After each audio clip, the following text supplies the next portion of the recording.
setelah menatap wajah bayinya, mata si penatap akan berubah menjadi putih. Bayi ini sangat tampan hingga membahayakan orang sekitarnya. Untuk menghindari bahaya, wajah tampannya ditutupi perban.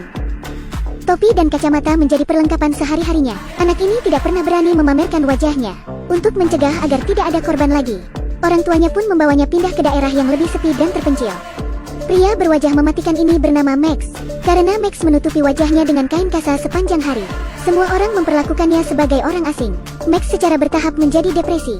Orang tuanya membawa Max mengunjungi terapisnya, Finn. Finn menanyai Max tentang perasaannya. Max bilang wajahnya sangat tampan dan ini bisa membunuh. Untuk itulah, ia merasa bermasalah. Finn terus mendesak Max dengan pertanyaan. Itu membuat Max membuka perbannya. Finn berpikir Max memiliki delusi. Finn pun menatap wajah Max. Di luar ruangan, orang tua Max mendengar suara yang tidak asing. Mereka bergegas untuk memeriksa. Psikiater itu sudah tergeletak di lantai. Mereka menunggu polisi datang. Polisi melihat bahwa itu adalah Max lagi. Maka, tidak mengherankan. Polisi tidak bisa menahan Max karena itu bukan tindakannya.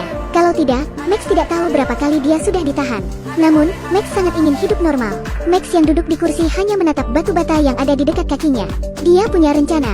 Max meminta dan untuk menghancurkan wajahnya dengan batu bata. Tapi dan tidak mau. Ia mengatakan itu adalah pengaturan dari surga. Max harus bisa menerimanya. Max mulai cemas. Itu membuat ia sedikit mimisan. Dan berpikir mungkin Max harus memiliki pacar, yang akan membuat Max merasa lebih baik. Jadi, dan mengenalkannya pada seorang gadis. Max hampir tidak pernah mengobrol dengan gadis-gadis sejak dia masih kecil. Baginya, itu memalukan. Secara kebetulan, Max bertemu dengan mantan pacar gadis ini. Pacar gadis ini menatap Max, lalu menghembuskan asap rokok di depan wajahnya. Pria ini mengejek Max. Dia mengatakan Max menutup wajahnya karena dia terlalu jelek untuk dilihat orang. Max tetap diam dan membiarkan pria ini menghinanya. Kemudian, pria ini melepas topi Max. Ia menekan kepala Max dan menggosokkan meja. Kemudian, pemilik restoran datang menghentikannya. Max terus memilih diam. Dan gadis di depannya mengira dia adalah seorang konselor. Gadis itu berbalik dan pergi. Begitulah kencan pertama Max yang gagal. Pria paling tampan di dunia tidak dapat menemukan pacar. Ini sangat ironis, membuat Max lebih tertekan. Dia berdiri di jembatan. Max ingin melompat dan mengakhiri hidupnya yang menyedihkan. Seorang anak laki-laki yang menjadi bodoh, hanya karena ia sangat tampan. Tapi ketampanannya mematikan.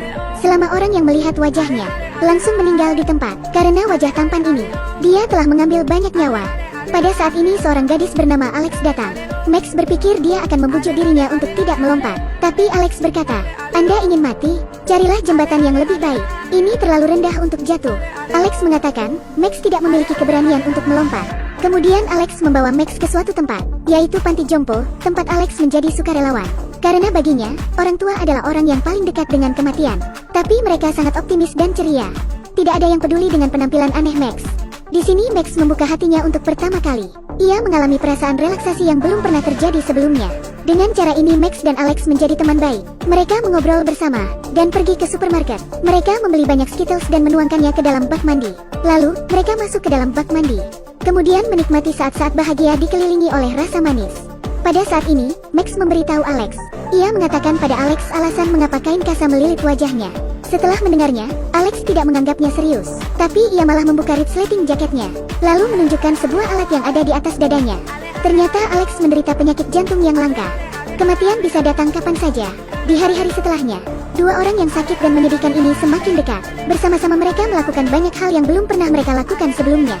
Misalnya minum dan menonton film bersama. Max merasa hidupnya memiliki warna.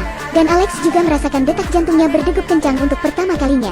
Di kamar Max saat ini, hubungan antara keduanya secara bertahap semakin intim. Alex melepas kacamata hitam Max.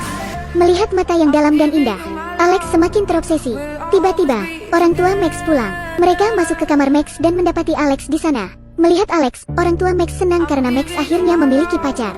Di perkemahan berikutnya, Alex berkata kepada Max bahwa ia sangat ingin melihat wajah Max. Jadi Max melepas perban di wajahnya dan menutup mata Alex, lalu membiarkan Alex menggunakan tangannya untuk merasakan wajahnya.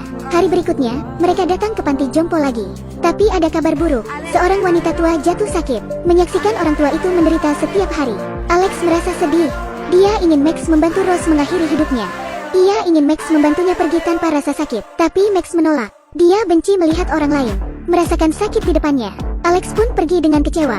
Max datang ke tempat tidur Rose. Setelah berpikir lama, dia bertanya pada Rose, "Apakah Anda ingin tidur nyenyak?" Rose pun menatapnya dan tersenyum. Max mendapat jawabannya. Dia perlahan melepas perban di wajahnya. Kemudian mata Rose berangsur-angsur memutih. Senyumnya semakin cerah. Dan akhirnya, ia istirahat selamanya. Beberapa waktu setelah itu, Alex tidak pernah menghubungi Max. Max merindukannya. Ia pun pergi ke rumah Alex. Alex membuka pintu dan Max menyadari kondisi Alex memburuk. Keduanya berbicara untuk waktu yang lama. Akhirnya menghilangkan penghalang di antara mereka. Alex meminta Max untuk membawanya ke pesta dansa. Dia tidak pernah berdansa karena sakit. Max tentu saja setuju. Pesta dansa tiba. Max memakai topeng anjing. Di bawah cahaya hangat, Alex meletakkan tangannya di dada Max. Ia merasakan detak jantung Max. Jantung Alex juga mengikuti detakannya. Saat ini, Alex merasa sangat bahagia.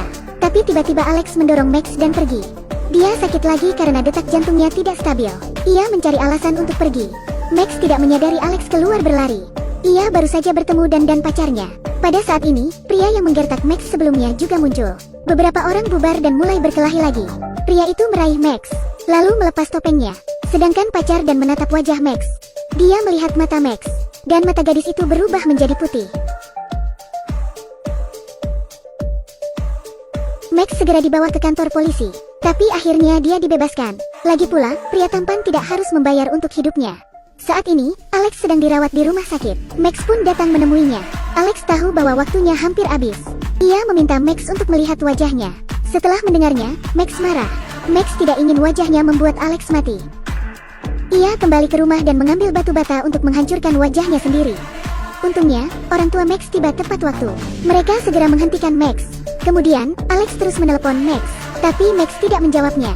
Dia datang ke pemakaman pacar dan lalu meminta maaf padanya. Ia mengatakan bahwa dia benar-benar bersalah. Banyak orang yang telah menjadi korban, tapi dan tidak menyalahkannya. Dan mendorong Max menghadapi kenyataan. Dan membujuknya untuk mengunjungi Alex. Kalau tidak, mungkin Max tidak memiliki kesempatan untuk mengucapkan selamat tinggal. Kalimat ini menyadarkan Max. Dia bergegas ke rumah sakit. Saat ini, Alex sedang kritis. Ia mulai sesak napas. Melihat Alex menahan sakit, Max pun memutuskan untuk memenuhi keinginan terakhir Alex. Dia perlahan melepas perban dari wajahnya. Kemudian berbaring di sebelah Alex. Akhirnya, Alex melihat wajah Max. Kebahagiaan menggantikan semua rasa sakitnya. Alex menangis, begitu pula dengan Max. Di sisa-sisa matahari terbenam, Alex meninggalkan dunia dengan tenang. Setelah kematian Alex, Max tidak lagi terobsesi dengan wajah ini.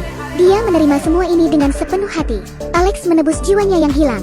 Kemudian Max menggunakan wajahnya sendiri untuk membantu mereka yang tersiksa oleh penyakit dan bebas rasa sakit. Ia membantu mereka pergi dengan senyuman. Max akhirnya menyadari nilainya. Dan kapan bisa melihat wajah Max?